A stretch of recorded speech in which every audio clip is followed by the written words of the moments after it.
What's up, everyone? It's Gavin or Tweek.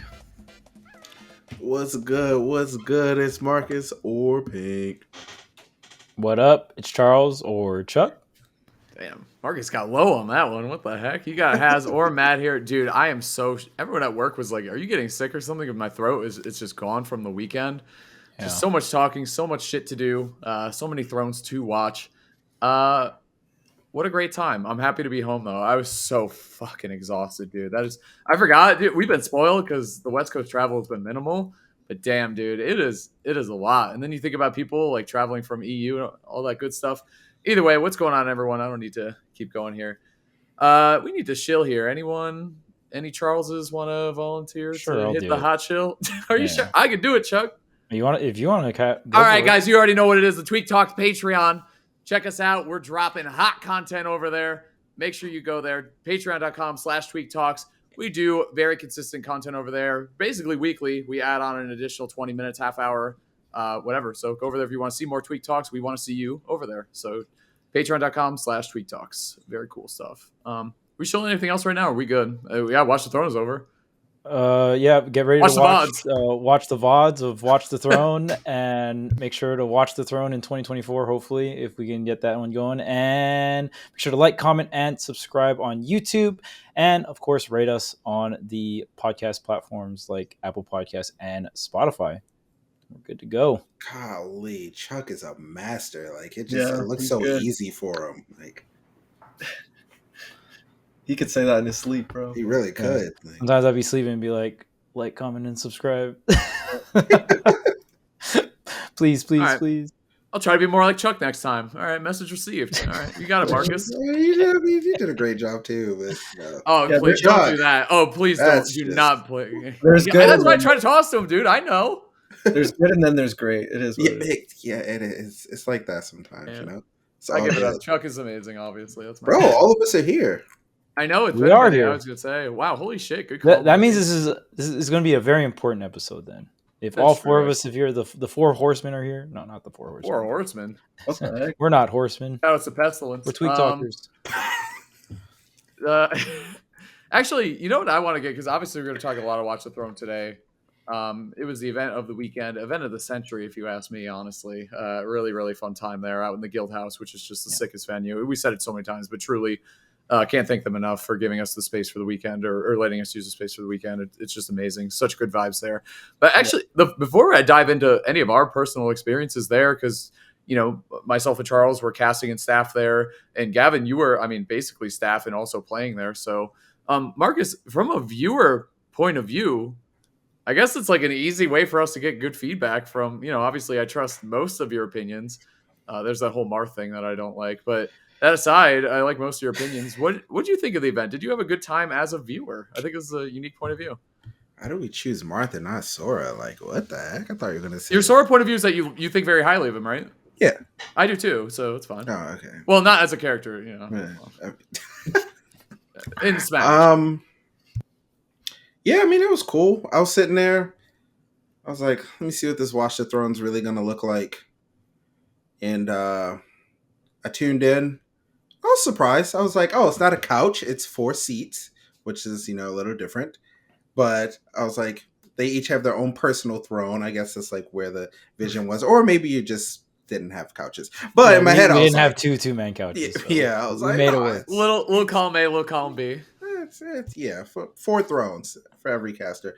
But it felt, I don't know how else to say it other than this, but it just felt very Summit-esque. Like it felt like it never went anywhere. Obviously, there were a lot of differences in like the side events. Like there was a Mafia every night, and then there was like the round table afterward, which was actually pretty cool.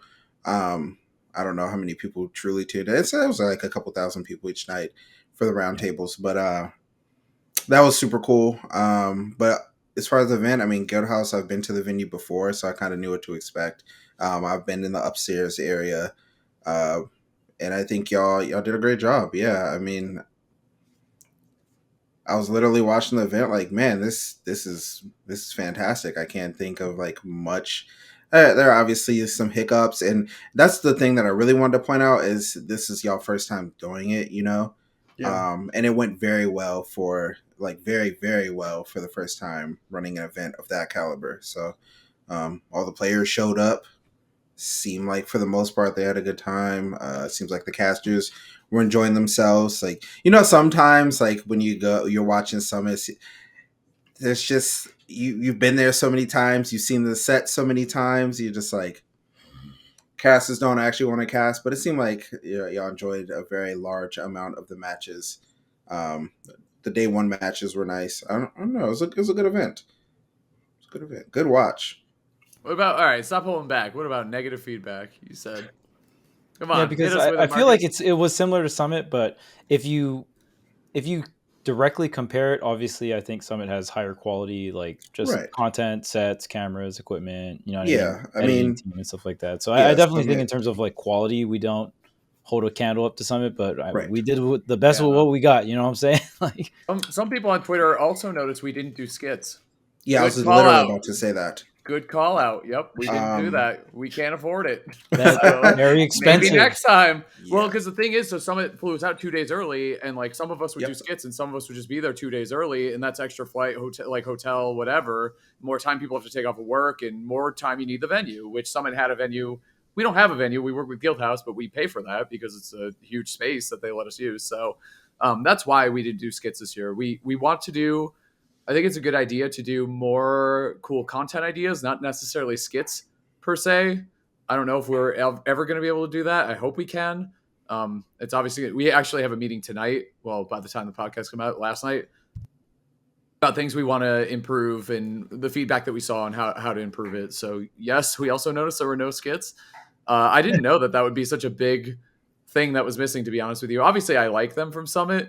I felt like a lot of the times for the Summit ones, I would see people complaining after too, like, oh, skit was too long, it wasn't funny enough. Like, oh, it's a lot of pressure that they had to deliver on those. So for us, when we were doing it for the first time, it was a pretty easy one to cut out, just in terms of timing and budget and just demands that it had. But we are obviously interested in creating something that, how do I even put this? Because, obviously the vibes will be very Summit, but we want it to become its own thing really, as it takes off. But that's what we know right now, right? We just wanted to get one under our belts, right, Charles? Like Marcus said, we just didn't want any big flubs to happen. No internet. 4 players don't show up. Like all that shit is what made us lose sleep. Not you didn't do skits. Yeah. We will obviously think about what we're gonna do. Yeah.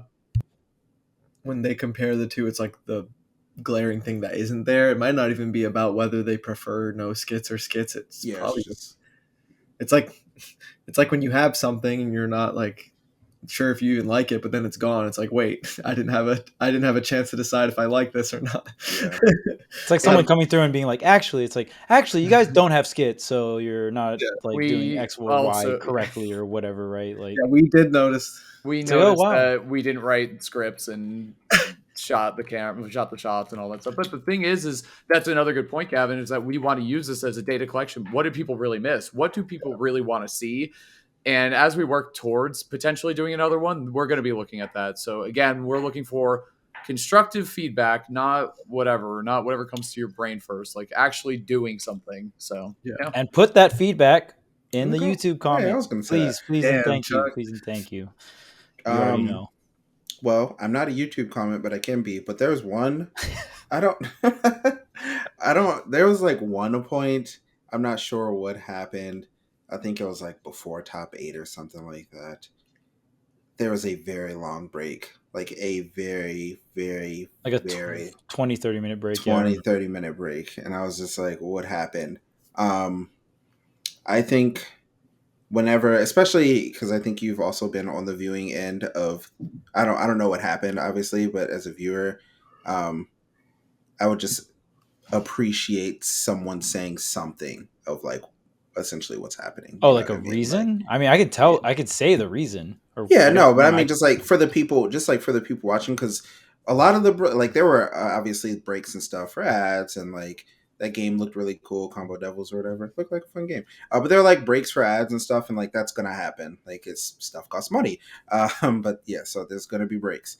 But that one, I was just sitting there like, this joint coming back, or like, and then eventually the time popped up and I was like 20 minutes. I was like, bro, what?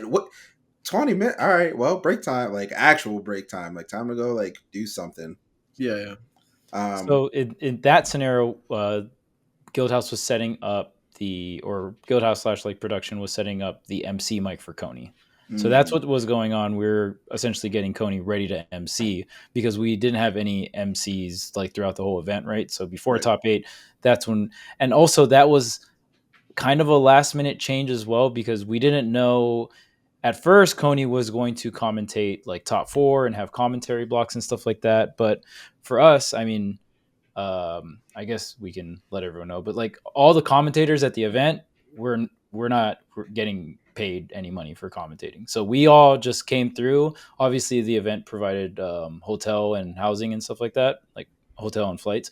But all the commentators came through and they just believed in the event. You know, we're all homies, and we didn't have a lot of budget going into this, so we essentially just worked for free, right? In terms of just straight commentary. So I felt bad for Coney because I was like, man, Coney's losing a lot of money not restreaming this at home. So I offered Coney, I was like, hey, we have this stream set up on the side with Guildhouse. Maybe that can be your stream, right? And because I know Coney's always talked about having like this side stream vibe where it's still right next to the stage, so he gets the tournament vibe.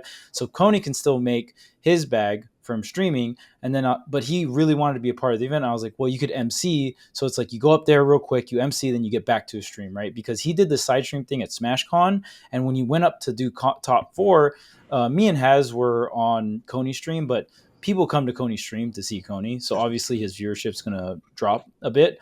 So the MC was like kind of a middle ground of like, okay, you're still part of the event, Coney. And he did really want to commentate. Like he was having a lot of fun doing the couch commentary and stuff like that.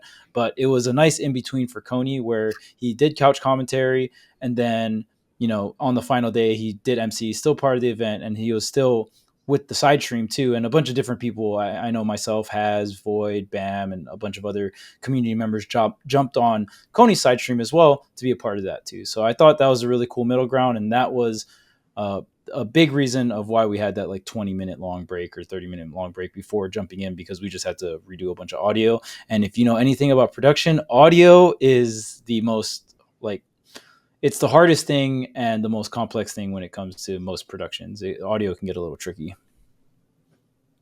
True. Well, now y'all know. Well, there you go. I guess more transparency would be good though. I think that's completely fair feedback. Yeah, we'll be right back getting MC audio ready, or like essentially giving the viewer a reason of just like, oh, they're not farming me for ads, they're doing this. Yeah, I mean we are, but yeah. I was like, ads again, man. Like, God, like not like the slide ads, but like the Twitch channel ads. But that's a whole Twitch thing, and you know. I'm glad you brought up the other platform fighters that we had there, because Rivals was super sick. That game Combo Devils. Fun.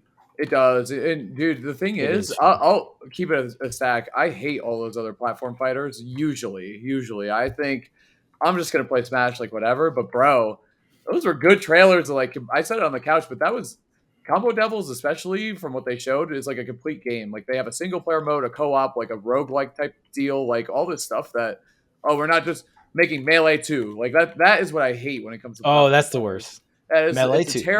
Terrible idea. They especially are never going to play other platform fighters because they love their game so much, which is great. But this, like, if you actually make a fun game, I might actually play it if I'm not just in it to play ranked. I need something to play on flights. I'm tired of World of Light again. I didn't play any Smash. I didn't have much time to play a lot of games this weekend, but when I did have time to just sit down and play some stuff, I was playing Rivals too. You and Bam were spamming Rivals, dude. Big time. So fun. That game is really, really fun. Hit falling is just such the game feels very intuitive. So I like that about it. And it's like it's a new game, right? Small cast. So, I mean, obviously it's a like alpha or beta version, but yeah. Yeah. Who you play, bro? Zetter. I think there's other characters I will enjoy, like as they release more characters though. Yeah, Zetter's really fun. For me, I played a ton of Smash this weekend, which felt great because I'd taken a really big break. Like I just was kind of chilling, playing other games and enjoying single players, and the new WoW came out, so it's just been a lot of other games. But I had so much fun playing Smash this weekend. I don't think I played against you actually, Gavin. We usually play. I don't think we played this weekend, did we? No, we were going to, but I ended up playing with Leo instead. Come on, man. Who's playing hotter that tournament, me or Leo? Come on. I guess Pretty close. I guess we'll never know. One of us had a farming of Icon session. That's all I'm saying. Only one of us did. So, actually, Icon and I had very fun games. I love that guy. So I play with Icon a lot. Light. I play with Icon too. Dude, he's the man. I love Icon. He's such a great guy. Snorley. I play with Snorley. My go. I love Snorley, dude. He's so. That's Pluto's coach for the. Yeah. When he hopped on the couch for that Gluto set, I felt so bad. Bro, wait. Because Gluto got cooked. What if it was me, Coney, me, Coney, and Snorley? Like, just Wario players, like... Nightmare. If I got the cast with Snorley at the same time while I was a Gluto set, bruh.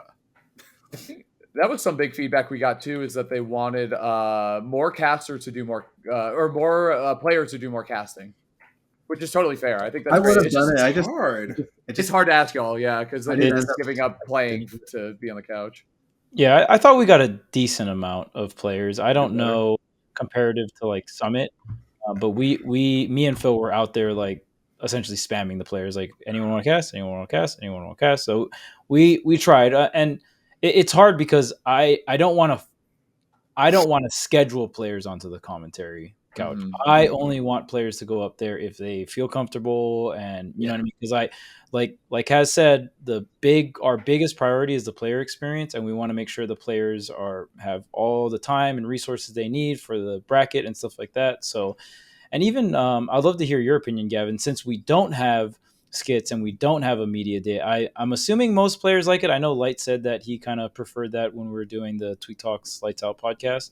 But how do you feel about that, Gavin? Just not having like a media day and you get to not come in, because like for perspective, guys, for Summit, players and stuff fly in Tuesday night, and then Tuesday night, and then you fly out the next Monday.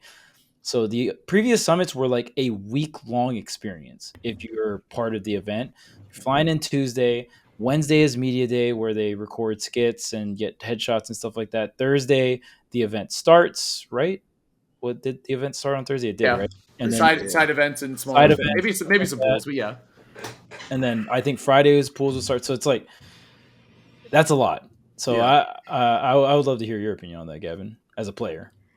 Yeah, I mean, as a player, I try my best to be as low maintenance with the organizers and production and everything. Like, I'll do whatever's necessary, skits. And when I was younger, I was pretty shy about doing skits, but I feel like I'm fine with doing it now. But, I mean, from a Watch the Throne perspective, it's nice. Like, I get to, it's a coast-to-coast flight for me. So, I'm traveling with my girlfriend and everything, so we have time to recuperate and become human beings again before the weekend starts. But yeah, I think either way I'm cool with it. Like, I understand like what might be needed, and it's not just about clocking in and going home sometimes. So like I have enough experience to where I understand either way.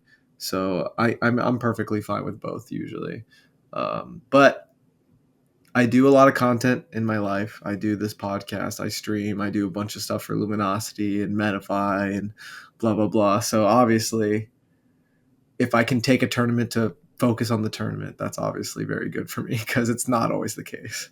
At this point in my life, it's usually not the case. So I genuinely separate those two types of things. A tournament where there's also job type stuff going on, and a tournament where it's only tournament. Like, I kind of get more excited when like my only role is to play. I kind of get excited for those nowadays. Nice. Yeah, which is crazy because you don't get to experience that as often, right? I feel like when you were younger, you got to experience that a lot more. Yeah. But, times change and all that stuff. And honestly, shout outs to you and Light, both using your guys' platform to market this event, and also coming onto like multiple roundtables and stuff like that. I don't think this tournament would be as successful without I was very proud about the overall marketing for the event. So like the roundtables, the push through all the podcasts and stuff like that. I think that was a big part of like the first one being able to go into the realm of breaking even, you know what I mean? Because Yeah. the marketing is such a Yeah. big deal for something with like a voting phase and stuff like that. So I mean, shout outs to you guys, man. You and We Paris, really yeah. appreciate I it. mean, I'll help y'all anytime. Obviously, y'all have done a lot for me, so of course. And I want to see the events do well, and having more events is always good as a Smash fan. So That's true. You brought up something cool too, Gavin, that made me think of the event that I really enjoyed was you said when you were younger, you had a hard time, coming out of your shell. And I mean, it's still even to this day, I think sometimes you're a bit of a shy guy, but Yeah. that was super true for a lot of the younger players we had there. Like Bloom, I know isn't on socials right now, and Acola has been notoriously like pretty quiet, right? But getting them up to the commentary room and getting them on after sets and just hearing them talk, like people really like that. Like, and I shout outs to Tarek for doing that first, even though he was like pretty upset with his results. He still went up there and he thanked the event and thanked everybody. Like, it's very classy what he did, like Yeah. class act move that he did, even though he was upset and didn't want to. And I think we say it all the time, but that's my favorite thing about the community in Smash is seeing people personally grow and become better and bigger people through the community. So that was my favorite, probably my favorite part of the event, aside from Bloom's mom showing up. Shout out to Bloom's mom, like the nicest, sweetest British lady you've ever met in your life. She like popped her head in the commentary room after. She's like, thanks for inviting Bloom. Sorry, my throat is gone right now. Yeah, that we're gonna leave that in, editors. It is what it is. But she was the sweetest lady ever, basically. Yeah. And it just means a lot to see kids really get a shot against really good opponents and all that stuff. So it was really cool. That's something that I've been thinking about the last like year or two is like the newer generation of players at the big tournaments. And for this tournament specifically, I was kind of hoping that Bloom and Webb had a good time and that they were comfortable and all that. Like I think I even said it on the show. Like it's something I was genuinely thinking about a lot. I'm not gonna say I feel like a guardian or like a brother or something, but I can't help but think like I've been where they are and all that stuff, and I want them to be comfortable and have a good time and play well, blah blah blah.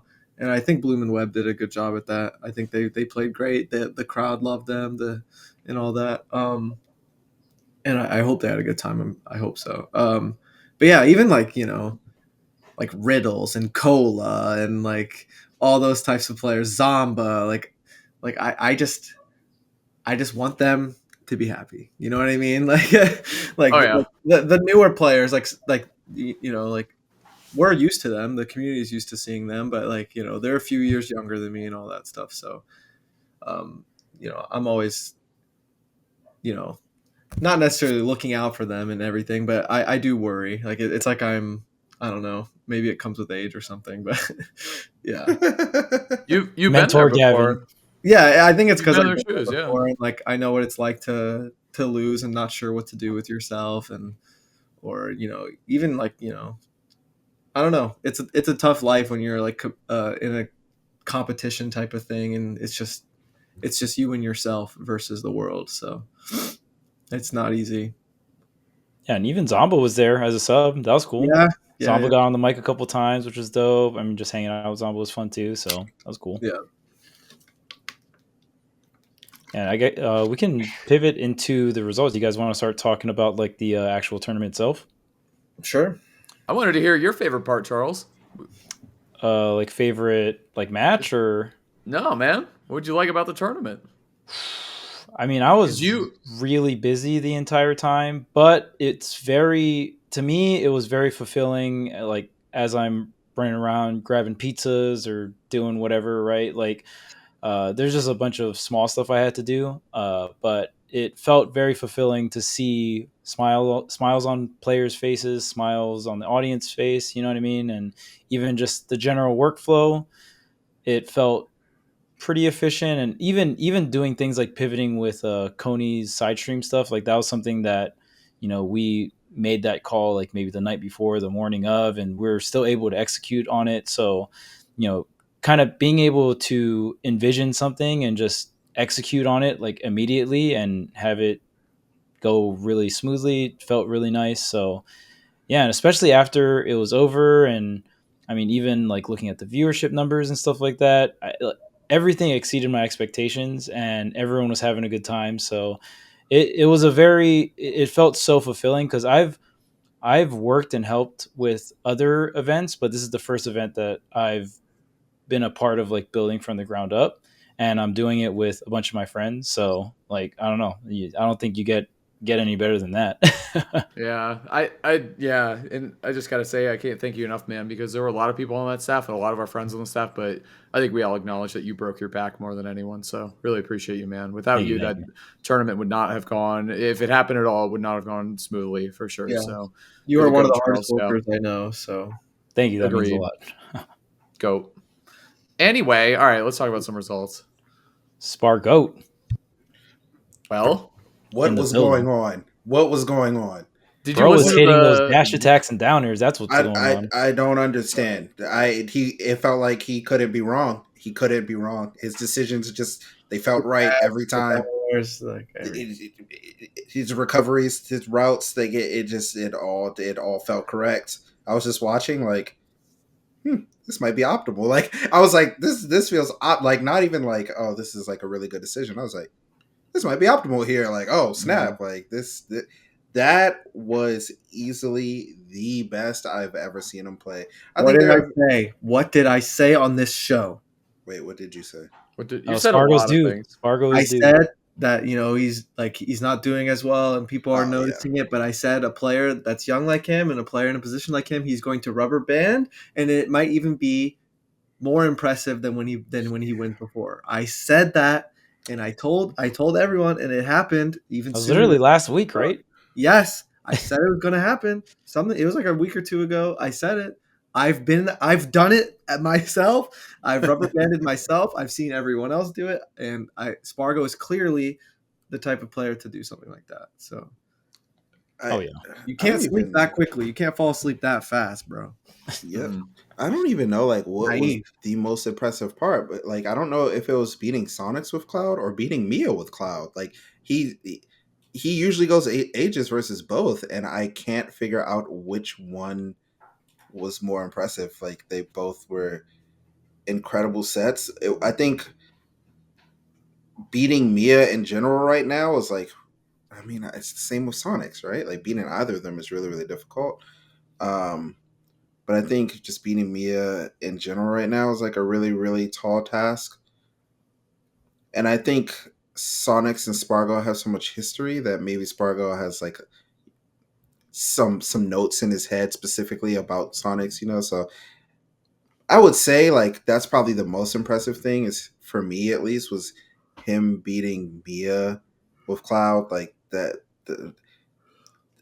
it didn't look like it was gonna go well, and then it just went well, and I was like, I don't like how can this kid lose today? He's not losing. Like just, look at that recovery. Yeah, I mean, to me, it was wild because now this matchup has been thought of as Cloud favor for quite a while. I mean, it probably still is. I'm not an expert by any means, but these Cloud essentially most characters that outrange Game & Watch, it's a huge plus, right? Because now Game & Watch Game & Watch still has great approaching tools like dash tack, one of the better dash tacks in the game and stuff like that, and he still has great like drifting aerials he can do and stuff like that, but honestly, Spargo's recoveries this tournament were just out of this world. Like the fact that Mia didn't really feel like was getting too many edge guards, and the fact that Spargo was getting back on the stage, and the fact that Spargo was always every single stock was like 140, 150 plus, like dealing with Cloud getting back on the stage with max rage like that, the stray hit master, right? Just like fairs, back airs. It's so hard to deal with, man. So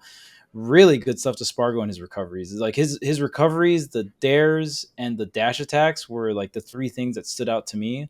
And even in I think it was me and EE also predicted Spargo was winning this tournament on Friday when we did the Tweek Talks Lights Out show when we were doing predictions. And like my mentality was recently Spargo has been having trouble getting to Mia and Acola at events that they're all at, but at these types of invitationals, I won't say you have a one-way ticket to it, but it's like it's only a couple stops away. You know what I'm saying?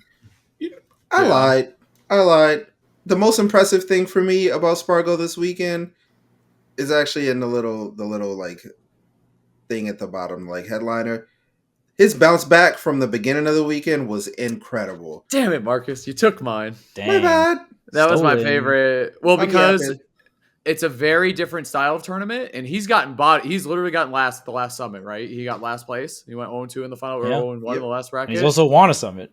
Yes. Yeah. I guess when Gavin said, remember what I said? I didn't. But then when he said the word rubber band, I was like, he definitely spammed that a lot, which is super true with Spargo. And I think the biggest thing there, it's not even about Spargo, because he showed up on Friday, got 0-3 by Light, and Light went 3-0. And then they had very different weekends from there. Very different weekends. Yeah. I roomed with Light. We had a great time. It was super. We had a super fun time. But the thing is like, talking to him about it, he's like, dude, I was the only one that beat Spargo this weekend. And he bodied him. And the huge thing is, Light also worked very hard over the weekend. I'm not exactly sure what, I think his mental just wasn't there, is what he was saying. Especially after your set, Gavin. That was just a tough one for him. I think it was pretty clear by his body language and what was going on when he was playing against Ken, which is notoriously one of Light's best matchups. So, yeah. The difference in the bounce back and the way that Spargo, I think what you're saying about tournaments is super true. Spargo in a main bracket is going to have to play against a lot of other players, that are ranked, like Aaron, right? Like Aaron took a set off of Spargo at Super Smash Con. Aaron, a fantastic player, wasn't in this bracket, not in this bracket path, right? So less of those threats that could get hungry and beat Spargo were not there, which is the thing. But then also how you use your weekend and how you grind. And do you think Sonic's? You heard how it happened, right? Because I was like so surprised. That's so Why funny. would Spargo go Cloud against Sonics? He's played Pyramithra against Sonics forever. It's a good matchup for them. Supposedly, I don't know. I think that still remains to be seen, because Sonics plays that matchup incredibly, so it's hard to say. But it's supposed to be their favor. But apparently, like, since Spargo and Sonics play together all the time, Spargo was like, I have to warm up my Cloud for a matchup. Do you mind playing against my Cloud for a little bit, Sonics? And Sonics was like, sure, yeah. And Spargo goes, I just cooked him the entire time. He's like, then I decided I'm just going to go Cloud. I'm like, do you think Sonics regrets those friendlies, dude? Because he definitely would have gone Aegis. Isn't that crazy? How much I could just change a weekend? Like, sometimes the character's just playing hot. And I mean, Sneaky, bro. Dude. Sneaky. Well, I was thinking, like, if that happened, it's like, oh, Sonics is throwing. He wants him to go Cloud. Like, that's, that's a better matchup than Aegis. Also possible. Definitely, there are always mind games in these Smash Wars that we play. I've seen Gluto farm Sonics and friendlies, and I'm not stupid. Huh? I'm not. I'm ending my thought there. That's all I'm gonna say. That's the Buzzy. Yeah, that's a Buzz classic. He did that against Void one time. Sorry, this is like a total derail, but it was like, I think the second to last Apex or something like that. But Void was using Mewtwo. It was a Smash 4 Apex, the last Smash 4 Apex, and Void was grinding Mewtwo, and the Buzz was just like losing to him in friendlies, and in bracket, Void brought it out, and the Buzz just slapped that Mewtwo. Just like, that was one of the first times Void experienced one of the Buzz's good old friendly tricks. I played with Void a bunch too. That was not as fun though. He said he was wobbling you. He told me you were having fun. Yeah, that's right. Yeah, Fighting's Void Sheik. Was he talking about himself? Yeah, Sheik against Belmont. I had a blast, dude. It was super fun. Sounds so fun, dude. Yeah, he was wobbling me. I can't do anything when he hits me. I just how are your zoning moves? Oh, terrible. Yeah, also terrible. Against the better zoning move. It's one of those matchups. It's one of those matchups like Fox where I just need to land 14 upbeats and then back air him and hopefully he dies. Yep. Nice. Yeah, it's fun. What was it? Oh, shouts to Gluto for getting a kill at 7 in bracket. Dude. I was warming up with Leo when this happened, and I turned to him and I tried to see what he thought. I was like, isn't that funnier than dying at 0? Like, because it's like the number 7 is just so funny here. And he's like, yeah, like he's like, at like 0 is almost a normal thing nowadays, he said, but 7 is in like a couple hits is so funny. So like telling someone you died at 0 is like, oh, I feel bad. Like, they're not gonna laugh. But telling someone you died at 7, like, I might jump. There's a little comedy in there, yeah. Yeah, like 7. Tragedy and comedy, yeah. 7. But 0 is like, yeah, you're supposed to die at 0. What are you talking about? Right, a whole part of the culture around that. But yeah, that's ultimate. Yeah, exactly. 7 is very, very funny. Off of just one Nair waft, not even like a crazy string. It was like, oh snap, Warriors Nair worked. Death. 2-piece combo. Yep. 2 buttons. And then I think we went back to Town and City after that. Okay, but that's Acola almost lost for the same reason too. But damn, that was a close. Moving on. Acola. Well, go ahead. What do I know? Acola had a lot. This is and one thing, obviously as a tournament organizer and someone on the staff, you want the upsets to happen because you want more people to talk about your event in like a positive way, and usually upsets are perceived that way. Obviously, it's situational, of course, but in this case, like, man, Acola had some tight sets, is what I'm saying. Like, they were super, super close, and a part of it, obviously, in him closing out those sets, or a part of it is he's playing Steve and he had Diamond. Like, that helps a lot. The kid is clutch too. I got to give it up at a certain point, especially he's playing against someone like Ludo, one of the most clutch players in the world, right? Like, super, super clutch player, even though it's a tough matchup. Sometimes those things are off the table when you're as good as Gluto, right? Obviously, it affects the outcome of the entire match, but I'm saying when it comes down to the last hit scenario, it's like Gluto has built a career on this situation. Like, he's just so good at it. And then Webb, that was just beyond a heartbreaker, bro. Double jump. He played so perfectly for 3 games in a row for the reverse 30. And then, Chris, we did not need to put that on the screen. Yeah. That is so sad to see. I don't even. It's so tough because, and we saw it with Luis too against. I can't. I saw it with Luis against Sonics too. Very similar thing. He won game 1 dominant. Should have won game 2, but the timer and he did not look at the timer. When I saw him instantly get off the Angel platform and there was like 40 seconds or something, I was like, he doesn't know that it's below a minute. Like, he doesn't know, because in that scenario.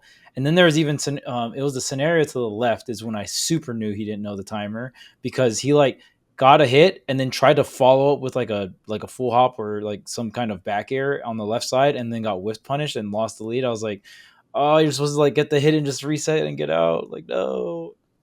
Yeah. He kept swinging, dude. He just told me he hadn't been in that scenario enough, And Sonics is in that scenario all the time, daily. If he's playing, I guess so. Hourly, yeah. Even if he's not playing, it's how he lives life. Yeah, so it's like I get it. It's not easy, especially in bracket. It's hard for everyone involved in bracket because those last few decisions are so important and it's so scary. But yeah. On commentary, I called it the Sonic Zone because we had the Myron Zone where he's in the Myron Zone. I was like, that's the Sonic Zone. Once the timer gets to underneath, once that 2 is gone, on the minute, that's it. His percent chance of winning. I need someone to run the stats. What are his percent chances of victory when the timer goes to 90 seconds or less? Let's say. Yeah, pretty damn high because that is if you have to pay attention so early on to like when stocks are being taken or lost or whatever. Because it'll tell you a lot about what it's going to be like when you're at 1 stock. Or when he's at 1 stock. So if you play Sonics, it's just something you have to prepare for, especially if you start playing the matchup well, because the way that he responds to people playing the matchup well initially, when he can't play that style 1 that he has, is just, the vibes. Like, it is what it is, man. So, but I'll say too, even casting his sets this weekend, I had a lot of fun. Him versus Ken, I thought it'd be a fucking snoozer. Obviously, very fun set, very very fun set to cast. So I thought for sure we are gonna go to time every time. Nope, absolute banger. Sonics is so goated at that matchup. Wait, which time? Because the first time. The first time. First time was a banger, bro. Yep. Massacre. I was like, this can't be real. Like, how is the gap this large? Like, and it's so weird because it's not like Ken didn't perform well at this weekend. Didn't he get like 5th? Probably the best I've seen him play. Like, he performed well, and then Sonics was like, also nicest guy I've ever met, by the way, Ken. I don't know what EE's problem was. We know now. that was a headliner event that happened. That was making up. It was. Just EE, not Ken and EE. Yeah, Ken had no idea what was going on. No, he knew. He brought receipts because he knew the second Phil sat down and brought up the tournament, Ken goes, "I wasn't there." I wasn't even there, bro. Like, Phil, the look on Phil's face was so fucking funny, dude. You were? Ken is like the nicest guy. I never interacted with him before. The only thing I knew about Ken was his gameplay just from watching it, and anything Phil has incorrectly told me. So when he started talking, I was like, this guy's awesome. What the hell? Like, can't believe the lies, bro. Can't believe the lies. Shout out to Ken. I love that he had a good tournament because sometimes people qualify for these events and do not amazingly, but he took it all the way. I have to imagine him and Sonics were helping each other a lot this weekend too. Sonic mains are they're like that, you know what I mean? Like they help each other out a lot, which is cool. Yeah, I saw Sonics in the crowd watching a Ken set, and Sonics was genuinely looked like a fan out there. So I think that's cute. You know what I mean? I can be mean about it and be like, "Oh, I hate Sonic." Blah blah. Look at this. I think that was very adorable, and the passion is really cool. And yeah, I think both of them did incredible this weekend. You got a second, you got a fifth. Very very good. Yeah, this character is powerful. Yeah, very very powerful. And I will give it up. Gavin was one of the first people I knew that said Sonic was crazy broken from the beginning. Of course I was. Of course yes. I was. Back in 2019, I think it was is when Gavin was just like, this character, bro, is insane. This character's crazy. I just remember him talking about it. I was just like, man, because I remember you disagreed to the point where you would actually counter argue me when I was in a bad mood too. You were down to me and Gavin would always argue about Sonic. Yeah. He eventually convinced me. Yeah. Around end of 2019, end of 2020, I was like, yeah, I think you're right. Holy shit. Because I remember, I'm not even going to go into it. I was always right. Gavin might know a thing or two about Smash. He's a little bit. He's a smart fellow when it comes England to sucks. That's not my fault. There were patches and characters that got released that I had no involvement in. True. That one's not my fault. The game changed. Maybe a little bit. Maybe a little bit my fault too. What's crazy I too? think even without some of these changes, Inkling would still be worse. So.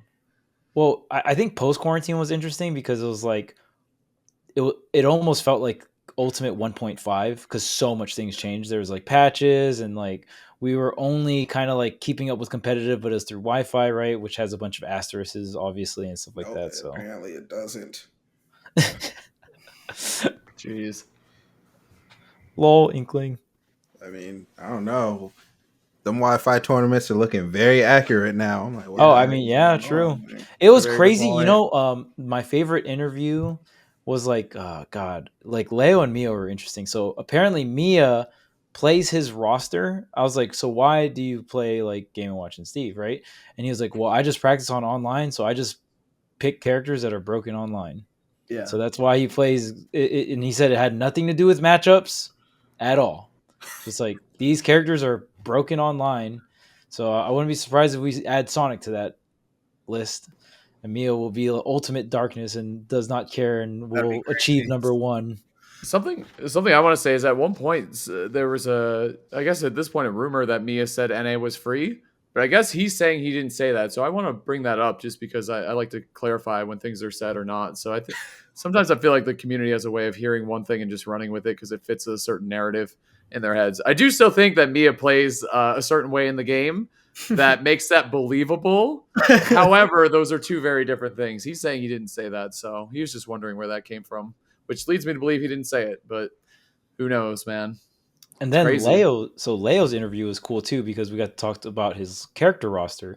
So Leo does not play Corrin because he feels like you have to solo Corrin or main Corrin for Corrin to be good, which was pretty surprising because I think Corrin is more on the simple side. I'm super surprised, yeah. Yeah, and then he was like, I'm not gonna work. He said he's not gonna play Corrin, and he was like, the Rob though.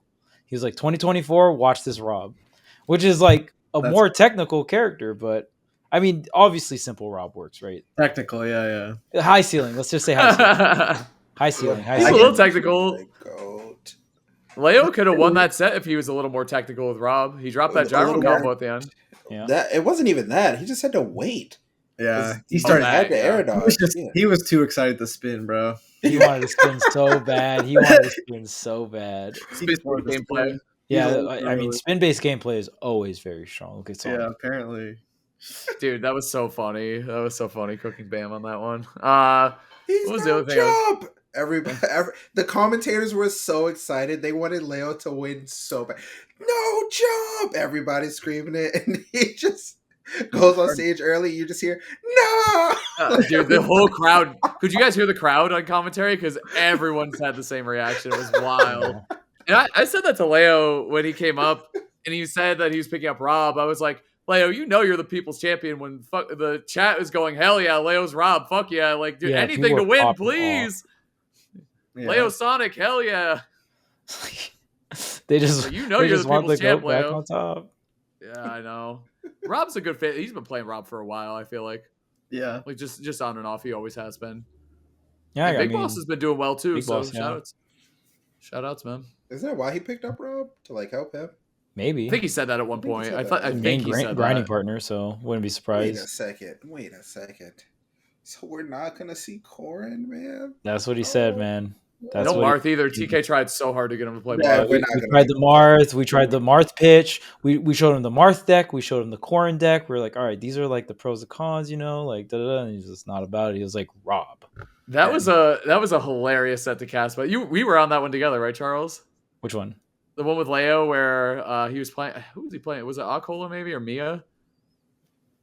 I forget who he's playing. But we said the only way to get the Marth out was for the secret Kazuya FD counter pick to happen. Yeah, I remember that was so funny. Yeah. Dude, I gotta say, I know obviously Summit commentary, it's not fair, or invitational style commentary isn't for everyone, but I really had a blast this weekend. And the chat, there were a lot of laughs from the chat, which I think is always a huge W, but I know it's not for everyone. And if you're like super into being a nerd about Smash, I love that too.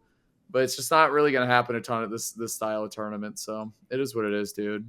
Yeah, not normally until like really late into the bracket. You know, like the first couple of days, and it's kind of like that with the players too. Like the first day or two, the players are like willing to hop on commentary. Like they'll play in the side events. Like you know, they're enjoying themselves. But once when that gauntlet Saturday, the vibes are different. It's different. That gauntlet phase happens. Is different. Locked in. Everybody's just straight. You got to be careful who you say good morning to, bro. Yup. Might swing on you. They won't swing on you, like, but well, they might. 50% chance. Yeah, if you walk in too late and somebody lost, like, hey. Yeah. For the gauntlet phase, I always hope that the players that got out first seed are like down to commentate. That's always my viewpoint. Just make sure you know who won, who's done for the day. Yeah. That's usually your best bet. It's usually your best bet. Oh wait, Corrin. Sorry, I just realized something. Because Watch the Throne was like such a big thing this weekend, but also Santa Claus. Shadic, yeah. I was pulling up the results after we said Corrin. Actually, that's pretty funny. I had the same thought, bro. That's another W. That's another W for the kid. He's so good. He's actually getting very, very, very good. He is very aware of every situation that is occurring. It's getting scary. I was watching some of the follow-ups that he had. Like there was like that clip on Twitter where like he's fighting Beast Mode Paul and he's like hitting everything back to back to back to back, making the good reads, like keeping him in disadvantage for like 30 seconds straight, and then Beast Mode Paul hits him with like Nair and he lands on the platform and crit up smashes him and he dies. Yeah. But as I was watching the clip, I was like, oh my goodness, Shadic is incredible. Like this is incredible gameplay. Like, what happened? You're talking about the hero up smash, right? Oh yeah, I mean that was incredible gameplay as well. Great. I mean, you got to know he's gonna land on the platform and miss the tech. Like, hey, gotta know. Bro. Shoutouts, as long as because I haven't watched any of the sets yet, but it's gonna be something I do throughout the week. But shoutouts to Beast Mode Paul getting second place, Shadic not dropping a set, getting first. My man Omega got fourth. You know I love Omega. Great player. Cola fifth. But that's the thing. Shadic didn't drop a set. There's players like Lima, Anathema, Big D, like all of these players. Shiny Mark got third. That's crazy, man. I can't wait to watch those VODs. So there you go. Yeah. My man Vendetta won Squad Strike. Let's go. W. Oh, wow. How did these FGC players do it? It's just I wasn't even sarcastic. I just didn't know there was Squad Strike. That's all. He did, man. He won. It's easy when you play three characters that have like basically the same exact inputs, but that's a whole different thing. We've heard about Shadow Mains doing well in Squad Strike before. When I was playing with Ike, and I was like, "Oh, do you play one of the 4 Ryus or what?" Like my classic thing, I say. And he just like, it was funny how down he was, just being like, yeah, they all do the same thing, blah blah blah blah. Like he was, we were both just joking with each other. Yeah, he's such a great guy. I really enjoy hanging out with him. I saw him at Terra, then I saw him at this tournament. Like the last 2 tournaments I went to, I saw Icon, which is super cool. I think that conversation started because Icon sat down and played with me. He's like, oh, I know you hate Shotos. Like, sorry, blah blah. I was like, oh, it's okay. I hate Shotos with every character except the one I'm about to use versus you. So, dude, I was gonna say, you do not think highly of those characters except for Terry. Yeah. So I was like, don't worry, I'm fine. Like, I have Diddy Kong. It's all good. That was an interesting thing too, because I was actually talking to Light about the best Shoto in the game, and he has the same opinion as you, Gavin. Actually, Terry. That's what. Yeah, he said the same thing. I still think it's Kazuya, but I respect that opinion. I still disagree. It's interesting. It's interesting. Kazuya. Well, hold on. Yeah, fully invincible. Just the entire game. Always blue and 0 to deathing you. Yeah, I actually. Pretty good, yeah. I recently was talking to my brother about Ultimate, and I was explaining to him, because he doesn't know anything at all. So I'm like trying to explain to him the good characters and like what they do. And I was telling him about like some of the characters, like, you know, and why they're so good. And it obviously starts with like Steve and Sonic and stuff. And then I went down and I was like, yeah, and then there's characters that have these moves that have a random chance of literally killing you immediately, but they're not even worth complaining about. So, and I'm like, and I realized how crazy this game was to my brother, because I was like, dang, these characters aren't even a problem and they do this. Like this game's just crazy. I was like, yeah, there's this fighting game character that's invincible the whole time, and if you get hit one time, you lose. Also, he's like not the best. Like, and I was just like, wow, like explaining this in the simplest terms is so funny. It's like, oh yeah, Sonic is supposed to be light, fast, and weak, but he's actually invincible, the strongest, and does the most damage. So yeah, they made a little oopsie there. They did, man. It's all good. I have the same experience. Sometimes I'll go to KawaiiCon and I'll just see some of my older friends that either played Brawl or 4 or tell like them about early Ultimate, right? And they're like, all right, so how's the meta now? And I'm like, I just exhale. I'm like, oh man, like, all right, so there's Steve from Minecraft. They're like, Steve, and I'm like, yeah, so he can like build walls behind him so you can't like hit him, or you can build it in front of him and you can't, like, you have to hop over the wall. And then it's like comical sometimes when I'm like talking about it, because they're just like, wow, like you play the game. I was like, oh god, I don't play it, hell no, like I just talk about it. Like it's just funny. Yeah, I love playing, dude. That was one of my favorite things of the weekend. I played so much, and I usually, like I said, I've been taking a break, so it just felt so good to, I don't know. It was nice to come back to Smash. I was going to say, I think everyone can relate. Like, when you don't play for a while, then you plug in. I was a little nervous just to plug in and play friendlies. The second I started moving around, I was like, I missed it. It felt so right, dude. It was so good. But yeah, that's enough about that. It was just, yeah, it was a good time, man. I love the tournament so much. Yeah, meant a lot on a personal level, and there's a lot of different things. So very happy with the way, overall happy with how the tournament turned out. There's always things we could do better and whatever. But overall, yeah, I'm looking forward to 2024, especially with the amount of support we had now. And honestly, we didn't have too much time planning going into this one, maybe like 4 or 5 months max. So if we can go into this next one with, all this feedback and even more time planning, I have, 1,000% confidence going into 2024. So really excited about that. Just like the future of Watch the Throne and how this one went. And yeah, it was great, man. And then like the amount of support from everyone that like just showed up and like was talking to players and talking to staff, it just was amazing, man. 100%. See you at the next one. That was one thing we said, Marcus. We really missed you and Cosmos too, on the double podcast. Yeah, the double podcast was fun. What's that, Marcus? I usually don't really talk too much in tournament chats, but the first thing I said, I was like, "Where's Brian?" He hates that. I know. He hates that. He hates it. Phil did it right live in front of everyone. Wait, he did? He did. Yeah, he did. Yeah. He did do that. I also love doing the joint podcast. We just have very similar but very different vibes as each other for sure. It was great having like length, and it was just interesting in general. Like it was pretty just chill. It was just chill. It was funny because production's like, we were like, how long do we have for the segment? They're like, do you think you guys could fill like at least a half hour? We were like, are you serious? Like a half hour? You can do that shit with 2 of us. That's easy, yeah. Yeah, we went over a little bit, but it was all good. I think we're gonna upload that VOD too, so you guys should keep an eye out for that. I don't know what we're gonna do. Oh yeah, exactly. I forgot to ask around about that.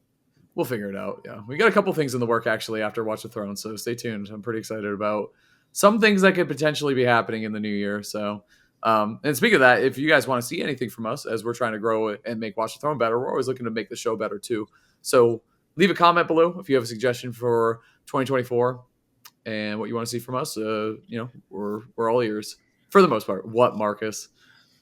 Yes, Charles would have done it better. Big whoop. I just shouldn't have reacted. It's fine. Nope, I'm not saying. Okay, you know what? I'll say it. I'm down for feedback unless the feedback is talk about this Japanese tournament. We've seen it 8 million times. Ooh. We can't all stay awake on. Yeah. We just can't do it all the time. We try our best. I'm sorry. I got you, bro. Gavin already covered us. Yeah. And I was, I texted him because I watched the episode after that. I was like, I really appreciate you saying that, man, because we really did stress about that a lot. We try. Yeah, exactly. You're stressing about it because it's like not what the show is. So that's a good point. It's not a natural fit for what we want to do. And there's tons of, if you guys want a recommendation, I watch a bunch of channels that cover every tournament every week. So there you go. Yeah. They're out there. Not that we want you to go anywhere, but we want you to listen to us for us and them for them. So, yeah. Cool. Another great thing that we were able to fulfill is we got the stretch goal for the Tweek Talks tier list episode. So now we're forced to do it, essentially. So, yeah, I mean, look forward to that. I don't know if it takes us a while to make a tier list, so I usually give us like 1 or 2 weeks at least. Yeah. There's a lot of fucking characters, man. I'll do it. We have to. The other thing that was funny about that is because Paris and Light and I were on the same flight back. Did they hit their goal? I know we hit ours. They have to do the online talent show. They didn't when I landed. When we landed, I was like, damn. Oh, they did get it? Yeah, they got it. We hit the tier list discussion goal, and they were at like 95%. I was like, damn. I was like, we have to do all the work, and you guys just got 95% there and have to do zero work. Light was like sick. I was like, well, too bad now, Jim. Now they got to do the online talent show.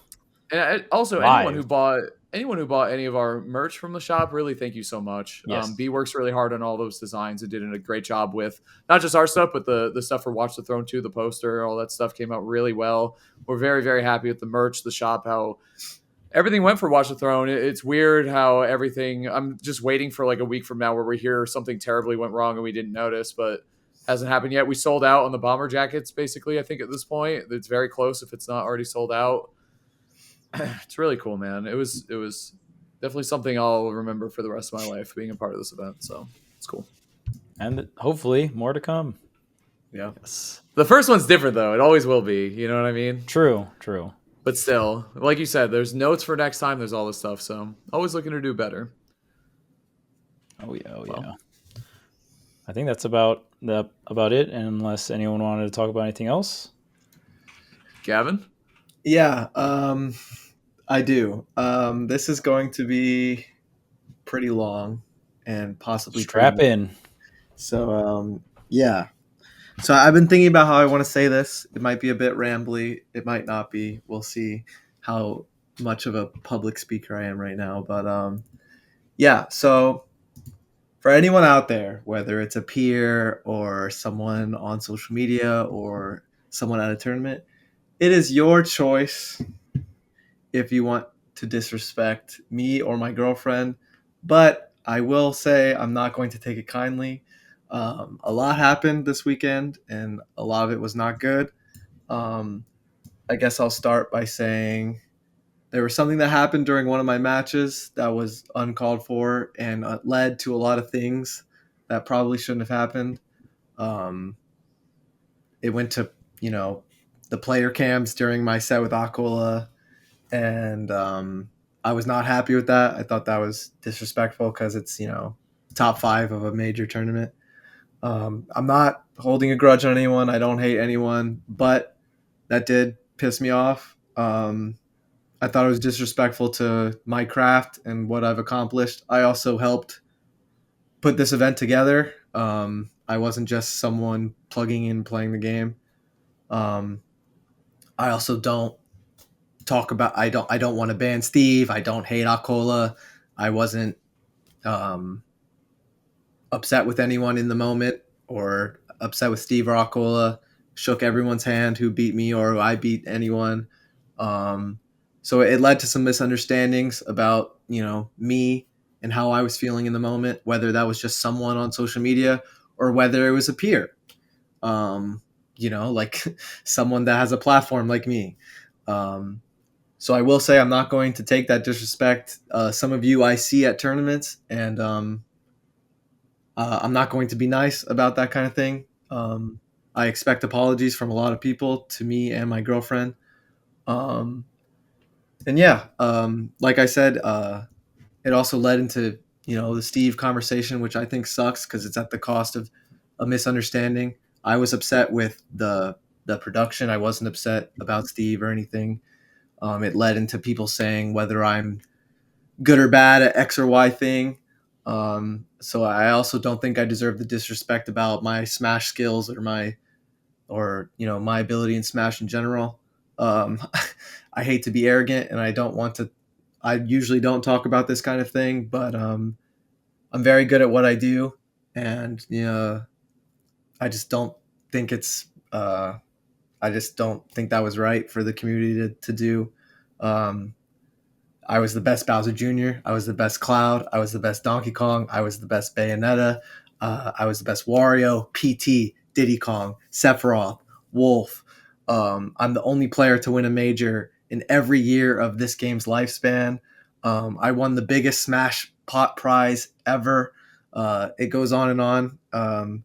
So if you think I'm so good or bad at, or namely bad, if you think I'm so bad at something, whether it's Steve or whatever, let's also consider that too. And I just hate that a lot of this happened because of a misunderstanding and using that misunderstanding against me. Because I wasn't mad at the game or anyone. I was just mad at the production kind of disrespecting me, and that unravels to a bunch of stuff, like I just said.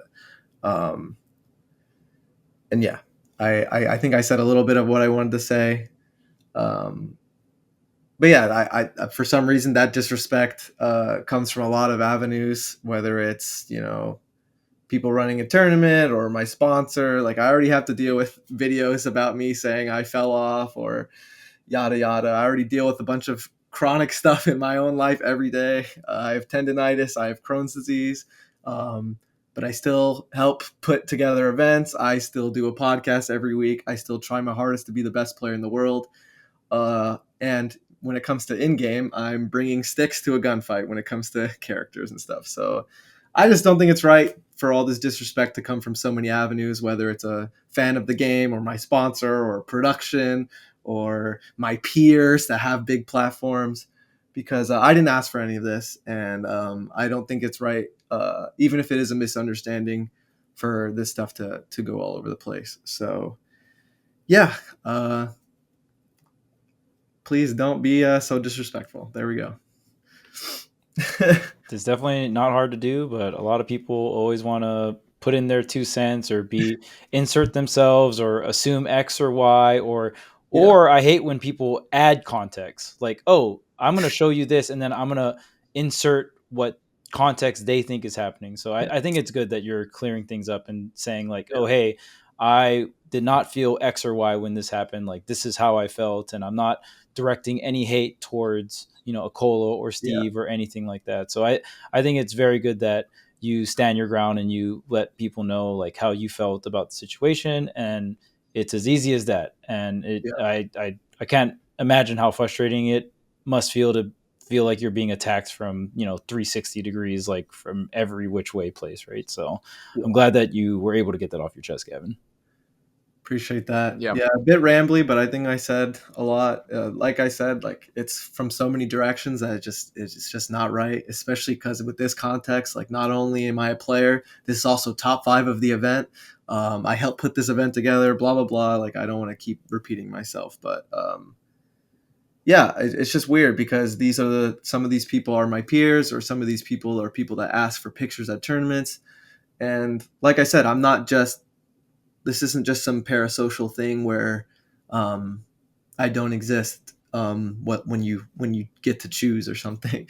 Like I'm your peer. I see you at these events. I didn't do something malicious, you know what I mean? Like it's just not right. And I don't want you to be there cheering for me when I do win, because spoiler alert, that is going to happen. I do win these events sometimes. I don't want you to like pick and choose whether you support me or not, and then ask for pictures or say hi to me at events, because like I said, I'm your peer. I see these things. And from some of you, I do expect apologies, for whether it's for me or my girlfriend, if I do see you. Or the least you could do is go the other direction. That would be cool too. I'm cool with that. Yeah, appreciate you saying that, Gav. Because I know you stress about this stuff, because how could you not? So many people put their own spin on things or put words in your mouth, and I'm really glad. Over the time I've known you on this podcast, I'm really glad you've been opening up and saying more. And I know you were debating on whether or not you wanted to. And I think it's good to be thoughtful with that stuff, but it's always been well received, in our chats, and usually by most people, when you open up and clarify, what you were feeling or what you were thinking. So definitely appreciate you opening up, man. I know it's not easy, especially when you have such a big platform. So good stuff. Yeah, appreciate that. All right, well, sorry to end it on a sour note, but hey, it's not sour, man. Thank you. You're just keeping it a buck. He's talking. Thank you for supporting Watch the Throne, and thank you for supporting the podcast, the Patreon, whatever that may be. I really appreciate it. And yeah, we'll get right back to it. Thank you so much for watching and supporting.